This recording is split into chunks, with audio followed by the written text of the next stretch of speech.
Welcome, ladies and gentlemen, for something I've been neglecting on this channel, which is the game aspect. I'm supposed to be doing both movies and games, although I've kind of centered on movies. But it's time for some game speculation. Now, I, like most gamers out there, or actual gamers, really love Skyrim. In fact, I actually really love Elder Scrolls. It's one of the Elder Scrolls 3 Morrowind is one of the two games I count that really got me into playing RPGs. Before that, I'd be as one of those Doom heads, as they were called back in the 90s. Guys that just really loved first-person shooters, but kind of the people that really just consider themselves real gamers, but all they play is Call of Duty. Although, granted, at least in my respect, back in those days, I played a lot of different first-person shooters. So, I wasn't that bad. I wasn't like some of those people back there that just have Call of Duty and then that's all they play. Now, I played a lot of different first-person shooters, but I'd always looked down on RPGs, and I in retrospect, it was a maturity thing. I wasn't a mature gamer back then. But there were two games that tempered me to get into RPGs, which I now really love to play. One of those was Knights of the Old Republic, the other Elder Scrolls 3 Morrowind. And one of these days I have to do an RPG retrospective, but ever since then I was excited. I got excited for Oblivion. Although I will say Oblivion, I was somewhat disappointed on the art direction side, in that it became too much of just a generic fantasy place. The guards were no longer the Imperial Legion, were no longer this Romanesque style to them. Gone were the more exotic armors and such. And the setting didn't have any interesting aspects to it. Really, in retrospect, they should have made it very Romanesque. They should have modeled the Imperial City somewhat like Rome, which they kind of did, but they could have done a lot more to push it that way. But lo and behold, Skyrim not only improved on the gameplay aspect, the spell casting in Skyrim so much better than it was in both Morrowind and Oblivion. The quest system, Bethesda has really sorted out their whole questing system to make it very efficient, figuring out exactly where you're supposed to go, what you're supposed to do. There were some points even in Oblivion where I go to a house, but it's not very clear what I was supposed to do in that house. So it worked really, really well when they they really helped that out by doing that in Fallout. But I really enjoyed it. The art style, again, there's stuff interesting going on. They really get into the architecture and how to make it very Nordic. They give us an interesting environment. This kind of Skyrim itself, very interesting place. It's a very varying geography. You've got the marshlands, you've got the plains, you've got there's white frostland. But it feels very real. The art looks really real. Although I think they might be suffering a little too much from Fallout syndrome, where they have to make everything somewhat destroyed. I don't know. But it's an overall improvement, and I'm glad they started coming out then with really good DLC. One of the problems with Oblivion was, you could see how they were fixing themselves with Oblivion, prepping themselves properly. They started off with the stereotypical DLC that people hate, the horse armor. Then they started to do actual expansion packs, and I think that's been their philosophy ever since. There's DLC and then there's really true expansions, and Bethesda does expansion packs. For those of you back in the day, when you wanted to expand on a previous game, you had to actually come out with an expansion pack, because we didn't have digital distribution back then. You had to go to a GameStop that used to actually have a PC section just as big as anything else, and you have to buy the expansion packs. Now, sometimes you'd fall into the trap and accidentally buy an expansion pack for a game, and this happened to me once, as opposed to the full game. And then it'd be because it would be cheaper, and sometimes, you ask for a game, parents would buy you the expansion pack, not the original. It was a disaster back then sometimes, but But the point was, though, because you had to justify selling this entire other game, you had to give a lot of content. So there had to be not only new levels, new experiences, new equipment. A lot of times it would even change aspects of the previous game, and it would also normally fix a lot of the bugs. And it seems that unlike a lot of other series like Call of Duty, which maybe it'll sell a couple map packs, that's not a true expansion. Bethesda does full expansions, and you see them by the end when they did Shimmering Isles. That was an expansion. And then, of course, when they did the Fallout series, they did nothing but expansions, true expansions for that. New equipment, new guns, new levels, new characters, new areas to explore. With Fallout 3, they actually added an endgame, and they actually fixed in Broken Steel a lot of their mistakes that people criticized them for. And now we have Skyrim, one of the best RPGs of all time, in my opinion. And we've had released Dawnguard and now Dragonborn. Now, since I have my expansions on my PC version, well, actually, we'll backtrack just a little bit. We also have Heartfire. Heartfire doesn't really count as a full DLC. That's more of a, what we like to, they kind of explained, Bethesda, that Heartfire was released because they were taking too long on Dragonborn. So they released that as an intermediary. That was probably going to be an added addition to one of the other expansions. But, well, that is unless you're, of course, your PS3 owner. The big controversy with that is that they've had problems adapting it to the PS3. Again, that's probably because Sony's so much more... well, there's supposed to be a 30-day window for the first two DLCs. But because of problems, they haven't been able to adopt it. Sometime in February, they're going to be released for the PS3. So, yay. And I think February 2nd or February 5th, I can't remember which one, will be the release date for Dragonborn on the PS3. If you have the 360, you already have, or you, well, haven't, but you're watching this anyway, the Dragonborn. That's the second DLC. Apparently, they've announced that there are 2 more planned DLCs, and the only thing we have definitive for that is that Dragonborn, which thus far is a lot larger than Dawnguard, is that one of the expansions will be smaller than Dragonborn. One of them will be larger than Dragonborn. But both will be more comparable to Dragonborn than Dawnguard. So at the time I am releasing this video, or this podcast I should say, take that into consideration.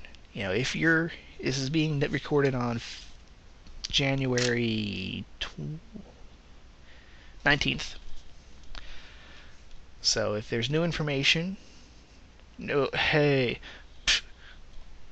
obviously doing this for the third expansion, or if you get confused, but the third expansion was Dragonborn. No, they actually, legally, it's not an expansion pack, because they had this whole thing with Microsoft. In fact, how they released it was specifically labeled that it wasn't an expansion. It was a paid content increase, and that has to do with, I'm guessing in their actual contract, there was probably some stipulations of what a DLC constituted, like how much addition they had to make, and they probably weren't going to fight. They weren't going to pick a fight with Microsoft on that. But now that Dawnguard's been released for 360 and is about to be released for the others, it's time for us to start speculating. And there has been a couple things that have broken. One of the ones I'm going to shoot down is, before we even get into what probably is the most legitimate story, is one. This is just pure fan wankery that they're going to release the entire of Tamriel. No. One, that's what they're waiting to do with Elder Scrolls Online. And in fact, I think this new kind of cycle of them trying to push out DLC after DLC after DLC is them kind of prepping for the online, getting that institutionally in their institutionally being prepared to be able to do that. Because if you're going to do an MMO, you want to be able to constantly punch out new DLC, new content. And it might not even necessarily be downloadable DLC. It might just be releasing a new dungeon every couple months just to keep players placated and keep on playing. But the online is a discussion for another day. But they're obviously not going to do that because they're waiting. That's what's going to be the MMO's selling point to fans. Really is now you get to see everything in its contents. In fact, I don't think there's going to be a full new zone expansion, because that's a game, or new province expansion. We had Soulsmith, which actually an island that was previously an expansion, which is Dragonborn, which I know a little bit of Dragonborn, some of the content. But a lot of people have been talking about Redguard, and most of that has to do with expiring copyrights on Redguard, the name. From what we can tell, I don't think they're doing that. For one thing, if they release it, they can just release it as Hammerfell, because that's the actual region. Redguard's the people, so you have a problem with it. I think they kind of just let that go because they realize they're never going to use Redguard as a game title, because it's a race name, and thus far, really ever, at least since 3, I haven't played the first 2 Elder Scrolls games. I'd love to, but I still have so much time to waste on Skyrim. They like having the different races, so they're never going to limit it to just one race. Although I think Arena took place in Hammerfell, didn't it? But yeah, if they released it, would have been named Hammerfell anyway. So I think they're just letting it go because they know they're not going to use it. So that right there is is the shoot down. Now, so we've eliminated the Hammerfell one. Doesn't seem very plausible. The entirety of Tamriel, no. Some people were saying that you're going to go back to Morrowind, and we kind of did, because we went back to Soulsmith, and we got, of course, the interaction with the Dark Elves there and everything. But that was mainly because the Red Mountain was found. People had, clipped through the invisible wall that kind of separates Skyrim from the rest of Tamriel, and there's certain things they discovered. One, they discovered the Red Mountain. However, that's kind of been somewhat explained in that if you go, and if this is completely wrong, feel free to correct me on this, since like I said, I'm waiting for the PC release because I have all my other DLC for the PC. If you go to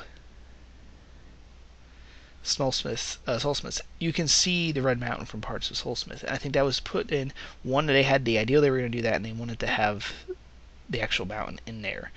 The other was they had the White Gold Tower. That might be an indication of where they're going to go in the future. That there's going to be something involving the White Gold. Even if we don't go back to the Imperial City, maybe something that you would see the White Gold Tower from it, from wherever you're at. But I digress because, well, not really digress. I kind of transitions into what is probably the most legitimate sounding release thus far, is that somebody said they had contacts with people at Bethesda, and that the next 2 expansions are going to be, one is going to involve the Ancient Nords and the Snow Elves, and possibly the Dwemer. Which, by the way, that's another one that people say, oh, it's going to be, the Dwemer are coming back. I don't think they're going to do that. That's a game, and it fucks with too much of the lore. This is one of the Bethesda and Elder Scrolls in particular is one of those games that they really don't mess with the lore that much. Like, there's unresolved stuff, and they just never touch it. It still remains unresolved. The lore they mess with is like the lore they create specifically for that incident. And it would just kind of ruin the environment, the world too much by bringing them back. But I would not be surprised if, how should we say, in that expansion we just talked about, the proposed rumored expansion, if there's some more cities we visit. If it turns out maybe some of the Snow Elves, well, here, I'm going to hold off on that because I want to tell them about the other one. The other one is that is going to be involving the founding of a new High King, with possibly you becoming the new High King of Skyrim, and that there will be a war with the Thalmor. Works. That one is probably the most legitimate. In fact, there's almost everything within the actual game of Skyrim indicates that that's what they're going to do. The Thalmor are too much of a presence, yet really don't involve anything big. Like, there's no big, you don't really get to ever fight or address the Thalmor themselves. And I don't think they're saving them for another game. Possibly, but there's just too much of a presence in there for them not to have some sort of involvement. I think from the get-go, they knew how many DLCs they were going to make, how long they could support them for. I mean, they were able to do this with Fallout. They've had 4 or 5 DLCs for those games as well. They realized how far, what the pacing is going to be for those. I have a feeling that these two will probably not have as long as time in between their releases, only because I think they've been working on these in the background. But let's get into the individual ones. We'll start with the one that might be... Bethesda's kind of said that the actual report was full of half-truths and falsehoods, which does at least say that parts of what they said then are definitely true. That could just mean it's more of the Thalmor one. But with the first one, it would make sense. We saw it in Dawnguard. We actually found a few existing non-Thalmor snow elves. And I could easily see them turning out that they're hiding within an old Dwemer ruin. That's where they've been hiding out all these years. I mean, if you think about it, one, they've already added... They have the armor for them guys to wear. They have a character you've introduced. I could see it working. Yeah, you come across the same guy from Dawnguard. Yeah, help them out, maybe reestablish themselves a bit. I could see it working. Or perhaps you go further north. Like, there's still plenty of territory or icebergs or islands you can add north of Skyrim. And perhaps that's where the Dwarven City is. I could easily see that, like they're hiding in the ice fields to the north. What might be really cool then if they also were to... This one is just me like wanting them to add something like maybe Navy, giving you like a ship. It'd be cool. Come on. What else? Yeah, so there is that. So it's plausible.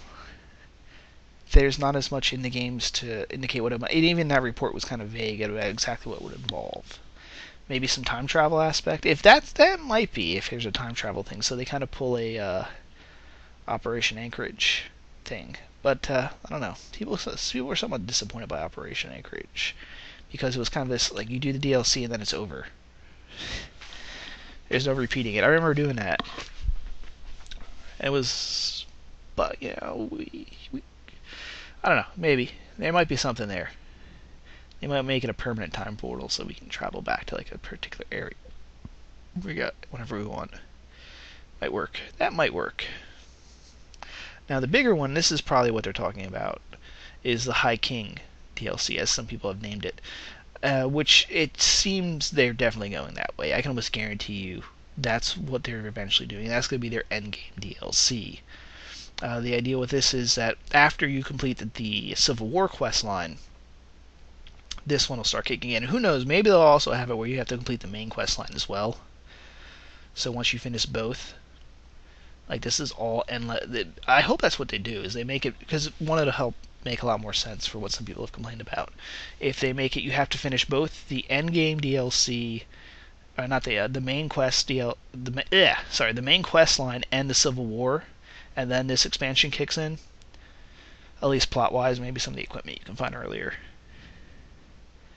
That would make sense. And I can see this working. One, they're rather particular. They talk about the Moot, which is the meeting of the Jarls to decide a new High King. They kind of even make an Ulfric's plot. Neither him nor Elsa winds up taking on the mantle of High King, even though the Civil War quest line's over.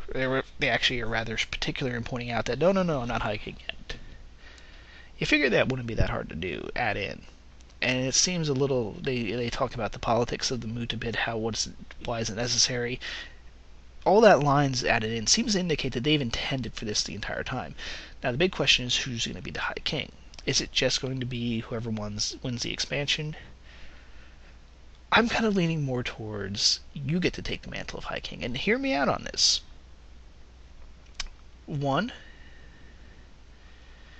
it makes more of an establishment, I think, that maybe as a character movement for both Elsa and Elsif and Storm and Ulfric. Everyone's saying that Ulfric led his rebellion just so he can be High King, his personal power, and he might even sit there. It's like, everyone said this of me. If I were to take this, it would permanently stain our rebellion and our cause.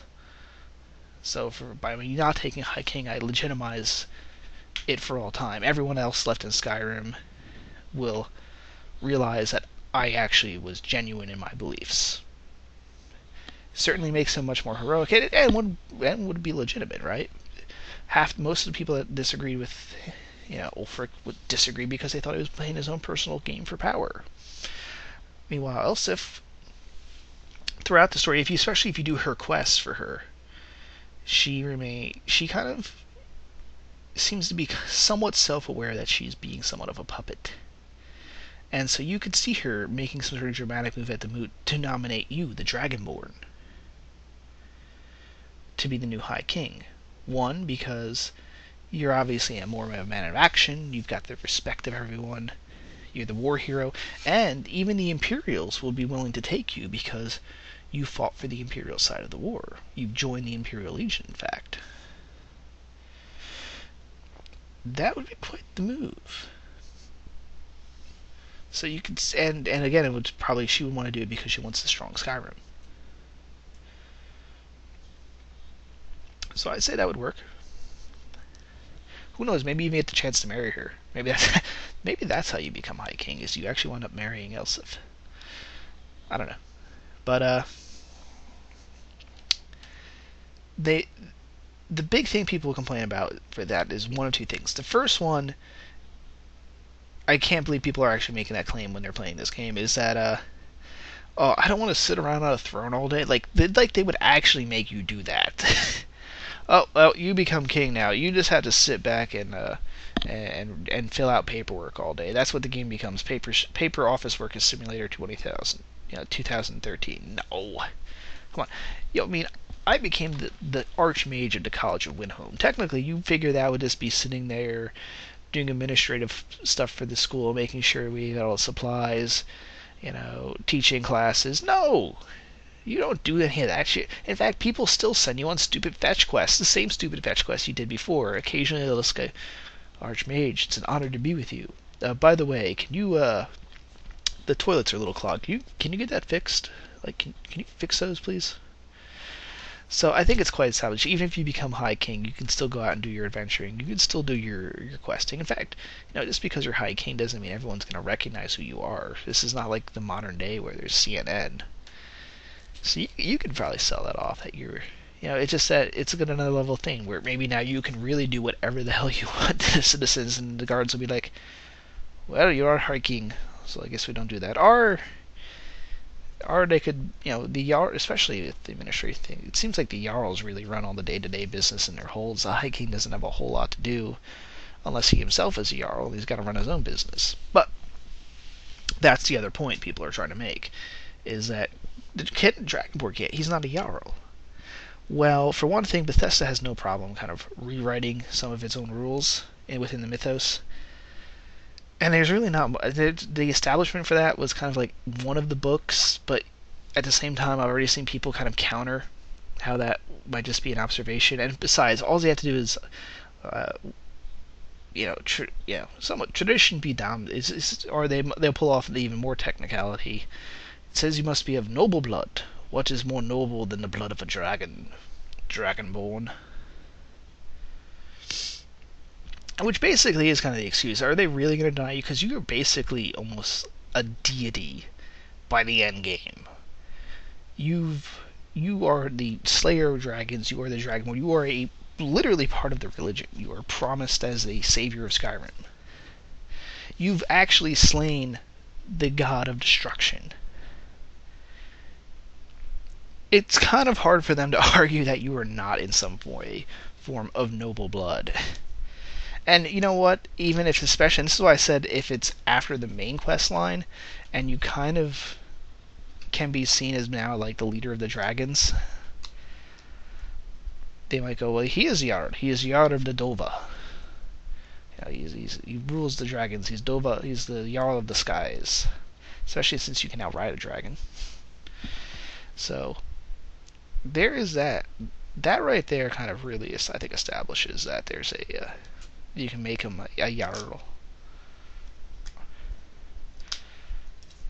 And again, there might be the whole Elsif marriage plotline here, because Elsif still sits on keeps her jarlship no matter who wins the Civil War. Even Ulfric does. So if there's a plot line where she proposes to the Dragonborn and he becomes Jarl of Solitude, bingo right there. You're kind of a jarl. She might have let you run. Who knows what the technicalities are there. But I could see that, so right there we've addressed the problem. I mean, you're a freaking god. If nobility normally, traditionally, does tied itself to some sort of, promise of their religion, like they were chosen by the gods to rule, I think the Dragonborn would count. So, the kind of point, it's just not practical. And besides, no matter who you won, you're the war hero. You're the single-ass savior that won them the war. So you're kind of popular. Now the other thing is, well, what if you didn't play as a Nord? Well, I don't think it says outright that you can't be a Nord. And I think for the Empire one, it probably makes the most sense. But don't forget, again, this goes back to the whole, you're the fucking Dragonborn. They're not going to care as much about your race. It's kind of one of those, they make an exception. The same way you can, and besides, you can join the Stormcloaks and be Ulfric's right-hand man and still be a high elf. It's kind of one of those where, like, you're the exception to the rule with everything. And who knows, maybe they'll add that as a bit of an element. They might even bring that up. He's not even Nord, but he's the Dragonborn. Doesn't matter. He's not even a true Gordian anyway. Sounding a lot like Arnold there. But, yeah, so that right there addresses it too. The game's not going to care as much. You're the Dragonborn, man. You've slain Alduin. You're single-handedly the greatest war hero of whichever side won. And that'll kick in then with the Thalmor invasion, which has got to be coming. I could see them going, like, really, you figure after the Civil War, that would be the time for the Thalmor strike. Everyone else throughout the game is kind of pointing out there's going to be another war. Hell, even part of the reason Ulfric's rebellion has not been shut down or crushed as well as it has been, they establish, is because the Empire doesn't want to send troops away from the Dominion's borders to crush this rebellion. So you're almost guaranteed that that's going to happen. And what better point is right after the Civil War happens. The Dragon Crisis has been averted. There's no point where the Empire will be weaker. It can only get stronger from there. The Empire still has to keep troops in order to... If you went with the Empire, which is kind of what I'm doing, there's still tons of Imperial troops having to occupy the lands.